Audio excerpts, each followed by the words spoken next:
Hello guys, नमस्ते जी, Radhe Radhe, welcome back. एक बार फिर से स्वागत है जी आप लोगों का मेरे चैनल में। और होप करती हूँ आप सब बहुत अच्छे होंगे, बहुत बढ़िया होंगे। मैं भी बिल्कुल ठीक हूँ, मस्त हूँ। तो जी ये वीडियो आज सुबह का है, 8 बजे का है ये वीडियो। क्योंकि हाँ, 8 बजे मैं जिम से आ गई थी। आते ही देखो कमरे में आज क्या हुआ है। सुबह मेरे को कपड़े नहीं मिल रहे थे, तो क्या हुआ कि मैंने जो है अपनी कबर्ड में से सारे कपड़े जो है बेड पे डाल दिए। मैंने सोचा चलो आके जो है अपने ये कपड़े तय करूँगी सही से। अच्छा, रखे तो फोल्ड हुए हुए थे, मगर क्या होता है ना, जब आपको कोई एक चीज़ नहीं मिलती तो आपकी वही कोशिश रहती है कि ये सारे कपड़े निकाल दे अलमारी में से, फिर देखेंगे जो होएगा तो होता रहेगा। मगर अभी तो पहले जो है अलमारी को खाली करो हैं। और फिर ये होता है ना कि देखो, आलस तो आ रहा था मेरे को बहुत कि मैंने कपड़े फैला तो दिए, मगर अब सिमटेंगे कैसे। तो होती ये चीज़ है कि आप किसी भी चीज़ को फैला रहे तो मचा देते हैं हम घर में सुबह से शाम तक, मगर जब समेटने की बारी आती है ना, उसमें लगता है आलस। ये जो आलस होता है ना, देखो हम हमारी लाइफ का सबसे बड़ा जो है, एक सबसे बड़ा शत्रु है, जो कि हमें कोई भी काम करने के लिए ना कभी भी एनकरेज नहीं करता। अगर कभी मन भी होता है तो वो आलस जो होता है ना, हमारी बॉडी ऐसी रहेगी टूटी टूटी सी, चल यार छोड़, कल पे कर लेते हैं, परसों कर लेते हैं। तो हमें वो आलस भगाने के लिए अपने आप को फुल एनर्जेटिक रखना है, अपने आप को खूब, मतलब एक वो कहते हैं ना कि आपको बिल्कुल एक्टिव रहोगे तभी जो होता है ना, एक गृहिणी जो होती है वो घर संभाल सकती है, एक औरत होती है अपने घर को सही तरीके से चला सकती है। तो अभी ये वाली ड्रॉर मैं खोल रही थी और आप लोग देख सकते हैं इसमें क्या ही, मतलब इन्होंने बच्चों ने गंद मचा रखा है। सारी चार्ज, मतलब जो फ़ोन चार्ज करते हैं ना, वो सब चीज़ इसी के अंदर डाल रखी हैं। तो पहले मेरे को ना ये सब चीज़ें करने में आलस बहुत आता है, कि मेरे को लगता है मेरा टाइम ख़राब होगा, सही बताऊँ तो। मगर अगर नहीं करूँगी तो फिर वही है, गंदा गंदा दिखेगा। तो अब जब करने लगती हूँ ना, तो फिर तो एनर्जी सी बनी जाती है। और एक क्या होता है, एक आप रूटीन अच्छा अपना बनाओ तो सारी चीज़ें सही टाइम पे और सही, आपका घर कभी जो होता है ना, जैसे गंदा हो भी गया तो आप अगर सही से रखोगे सारी चीज़ें तो बिल्कुल सॉर्ट आउट हो जाएगी। ऐसा नहीं है कि आप अगर आलस आलस खा के अगर पड़े रहे तो भाई कोई काम नहीं होने वाला। ये क्या, कोई भी काम नहीं होने वाला। ना तो एक आलस जो होता है ना, वो ना तो हमें सुबह टाइम पे उठने देता। ठीक है, बहुत बार ऐसा होता है, हम लोग कोशिश करते हैं कि हम कल से जो है मॉर्निंग में उठेंगे। आपको मैं आज सही बताऊं, मैं 4 बजे का अलार्म लगाती हूँ और 4 बजे से वो अलार्म बजता बजता बजता बजता जो होता है 4:30 पौने 5 बजे तक मैं उठ पाती हूँ। तो यही होता है, 5 मिनट लेट जा, 5 मिनट। अभी तो मैं इसलिए भी लेट उठती हूँ, मतलब पौने 5 उठ रही हूँ क्योंकि मेरे को डुगू का टिफ़िन नहीं बनाना पड़ता। अभी एग्ज़ाम चल रहे हैं ना डुगू के, तो फिर मुझे लगता है अभी 15-20 मिनट जो होता है नाश्ता, मतलब 20 मिनट क्या, पूरा आधा घंटा ही लग जाता है। सब्जी भी बनानी पड़ती है, आटा भी गूंदना पड़ता है। हाँ, बस अभी क्या हो रहा है, गऊ ग्रास निकालना होता है तो वो तो मैं एक मुट्ठी आटा ऐसे ही थोड़ा सा गूंद लेती हूँ गऊ ग्रास के लिए। हाँ, तो मैं बात कर रही थी ना, आलस आता है। आलस वही है कि जो हमारा सबसे बड़ा दुश्मन है एक तरीके से। अगर इस आलस को भगाना है तो भाई हमें एक्टिव रहना पड़ेगा। सबसे पहले तो अपने मन को, हमने जिसने अपने मन को कंट्रोल कर रखा है, कंट्रोलिंग पावर आपकी दिमाग पे बहुत अच्छी कमांड है, तो समझ लो आप सब चीज़ें, आप सुबह क्या शाम क्या सारी चीज़ें अपनी जो हैं परफेक्टली टाइम पे करोगे। कभी भी आपको आलस आलस सा फील होगा ना, आप सही बताऊँ, जिस दिन आलस फील हो उस दिन और ज़्यादा काम करो। मेरा तो ऐसा होता है, जिस दिन लगता है कि आज यार मन नहीं कर रहा कुछ करने का, तो उस दिन मेरे साथ दूसरी चीज़ होती है, मेरा मेरा काम इतना ज़्यादा बढ़ जाएगा ना। जैसे मैं कभी, जैसे मैं सुबह उठती हूँ और मेरे को लगता है यार आज ना घर मुझे साफ दिख रहा है, आज ज़्यादा काम नहीं फैलाएंगे। और जब मैं करने लगती हूँ धीरे धीरे, इधर की सफाई उधर की सफाई, और पता नहीं भाई क्या क्या काम फैल जाते हैं। फिर लगता है कि मैं सोचती क्या हूँ और हो मेरे साथ उल्टा जाता है। हमेशा ये ऐसे ही होता है मेरे साथ।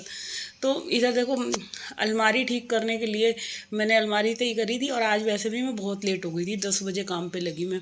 क्योंकि कपड़े वगैरह फोल्ड करने के बाद ना फिर मैं नीचे कुछ काम करने चली गई थी। हाँ, इनको नाश्ता वगैरह दिया था जिम से आने के बाद, तो बहुत सारे काम करने लग गई थी बीच बीच में। तो वही होता है ना, आप जब एक बार काम छोड़ दो और फिर दोबारा से लगो तो वो टाइम जो होता है ना आपका कहीं और लग जाता है। तो इसलिए काम थोड़ा सा लेट हो गया था। अभी फ़िलहाल ये देख सकते हो आप कि मैंने जो है पूरा रूम सही से साफ़ कर दिया, डस्टिंग वगैरह भी कर दी। और अब चलते हैं बाथरूम की तरफ। तो इधर मैं कर रही हूँ आज बाथरूम की क्लीनिंग। अरे रोज़ ही करती हूँ वैसे तो, मगर क्योंकि एक भी दिन मेरा जो होता है ना, जो तीनों के तीनों बाथरूम है मेरे, वो रोज़ साफ़ होते हैं।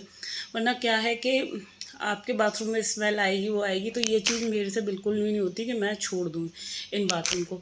तो बाथरूम तो भाई रेगुलर ही क्लीन होना है, चाहे कुछ भी हो जाए। बाथरूम की सफाई किए बिना मेरा को, वो कहते हैं ना कि एक चैन सा नहीं पड़ता। तो बस वही चीज़ होती है मेरे साथ कि मैं जब तक अपने घर के तीनों बाथरूम मेरे साफ़ नहीं होंगे, चाहे जैसे मर्जी हो, कोई ज़रूरी नहीं है बहुत ज़्यादा मेहनत करके ही होते हैं, मगर हाँ हल्का सा सर्फ डाल कर ही जो होता है कि मैं बाथरूम को क्लीन कर देती हूँ। तो फ़िलहाल जो है इधर मैंने अब ये वॉश बेसिन वगैरह क्लीन करना है और सर्फ डाल के जो है पूरा बाथरूम अच्छे से चमका देना है। देखो यही होता है कि आप अगर हर एक चीज़ को घर की साफ़ सफाई पे पूरा सही से फोकस रखोगे, क्योंकि सुबह के टाइम तो सारा घर जो होता है ना सब उथल पुथल हो जाती है। अब एक एक चीज़ को करने में थोड़ा सा टाइम लगता है और आलस भी आता है बहुत बार। तो ये सारी चीज़ें करने में मन करता है क्या ये वही इन्हीं चीज़ों को रोज़ रोज़ चमकाते रहें, साफ़ करते रहें। क्योंकि होता ही है, हम लोग जो होता है ना कि एक हाउस वाइफ है, एक दिन भी अगर हमारा घर गंदा रहता है या हमने घर का कोई कोना ऐसा है जो डेली यूज़ हो रहा है और हम उसे ही एक दिन छोड़ दें, तो वो बहुत ज़्यादा जो होता है ना हमारे को पूरा दिन ना फिर वही चीज़ें घूमती है। आज जो है ना सफाई सही से नहीं हुई, माइंड में वो जो कीड़ा होता है ना वो घूमता है। तो चलिए इधर जो है मैंने पहले पूरा वॉश बेसिन क्लीन कर दिया है, सारी टैप वगैरह जो थी पूरी साफ़ कर दी है। अच्छा, जैसे स्टील की टैप है तो अच्छे से साफ़ कर दो, बहुत ऐसा लगता है कि हाँ अच्छे से क्लीन हो गई हैं।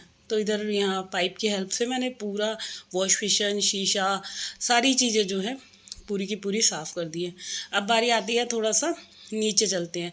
वॉश बेसिन के इधर भी देखो वैसे तो रोज़ साफ़ होता है, मगर क्या होता है जब आप सफाई कर रहे हो, अब जैसे नहाते धोते हैं ना, तो कुछ ना कुछ इसमें छींटे जाती जाती हैं, तो भाई पाइप लगाओ और सफाई कर दो। तो चलिए अब इधर आ गई हूँ मैं, टैप वगैरह सारी चीज़ें क्लीन कर दूँगी। तो बाथरूम की ऐसी जो क्लीनिंग होती है वो रोज़ाना ही होती है, ये नहीं है कि मैं आज ही कर रही हूँ। और रोज़ जब आप इतना टाइम अपने बाथरूम की क्लीनिंग को दे देते हो तो भाई साफ़ रहना ही रहना है, इसमें तो कोई बात नहीं है। मगर हाँ ये चीज़ होती है ना, जैसे हम बहुत ज़्यादा गंदा कर लेते हैं, सपोज़ करो कि आप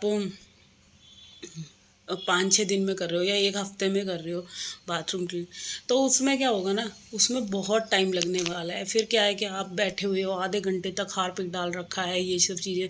तो हार्पिक वगैरह मैं बहुत कम यूज़ करती हूँ, क्योंकि उससे क्या होता है ना, सारी एक तो टाइल की पॉलिश चली जाती है, फ्लोर पे भी गिर जाए, और जो होता है सनमाई जिसके ये वॉश बेसिन वगैरह होते हैं ना, उसकी भी पॉलिश जो होती है ना वो कम हो जाती है। तो इसलिए मेरी ज़्यादातर कोशिश यही रहती है, मैं जो है हार्पिक वगैरह कम ही यूज़ करती हूँ। तो देखो हर एक चीज़ के कुछ फ़ायदे भी होते हैं, कुछ नुकसान भी होते हैं, क्योंकि हार्पिक के अंदर कुछ ऐसा केमिकल होता है कि जो आपके टाइल्स को एकदम जो होता है ना फेडेड कर देता है, उसकी पॉलिश जो होती है ना उसकी चमक कम कर देता है। तो इसीलिए थोड़ा सा अगर उसको कम यूज़ करो ना, तो मेरा तो मानना ये है तो ज़्यादा बेटर है। चलिए अब लगा लेते हैं रूम में पोछा। तो बस यहाँ पे जो है अभी पूरे रूम में फटाफट से जो है मैंने मैजिक मोप घुमा दिया था, और अब जल्दी से जो है पूरा पोछा लगा दूंगी मैं। ये कमरा साफ़ करने में मुझे थोड़ा सा ज़्यादा टाइम लगता है, क्योंकि सबसे ज़्यादा ना यही वाला रूम जो होता है बच्चे यूज़ करते हैं, बच्चे भी रहते हैं, हम लोग भी जैसे इसी वाले बाथरूम को यूज़ करते हैं। तो जो चीज़ ज़्यादा यूज़ होती है तो उसमें थोड़ी सी मेहनत तो ज़्यादा लगनी ही लगनी है। तो चलिए फ़िलहाल जो है मैंने इधर पूरा वाइपर से, अब अच्छा एक चीज़ और है, आपको जब भी बाथरूम साफ़ कर रहे हो पूरा अच्छे से सुखा के रख छोड़ना है, गीला नहीं छोड़ना आपको बाथरूम, क्योंकि गीला बाथरूम में हमेशा क्या होता है स्मेल आने लग जाती है। तो जितने कोशिश ये रहेगी ना, मेरा कम से कम 10-15 मिनट जो है फ़ैन चलता रहेगा। नहीं तो क्या है, मैं जैसे फ़ैन नहीं भी चला रही ना, तो मैं अच्छे से सूखा वाला पोछा लगा देती हूँ।